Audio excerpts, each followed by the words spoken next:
ઉત્તરાખંડના ચમોલીમાં ભારે વરસાદથી ભૂસ્ખલન થયું। બદ્રીનાથ હાઈવે ભૂસ્ખલનના કારણે બંધ થઈ ગયો છે।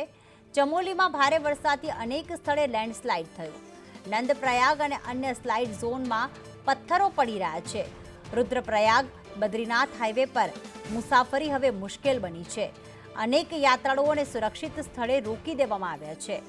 નરકોટા પાસે પહાડ પરથી પથ્થરોનો જાણે કે વરસાદ થઈ રહ્યો છે। ચારધામ યાત્રીઓ સાથે સ્થાનિકો પણ અટવાયા છે। પથ્થર હટાવીને રસ્તો સાફ કરવાનું કામ અત્યારે કરવામાં આવી રહ્યું છે।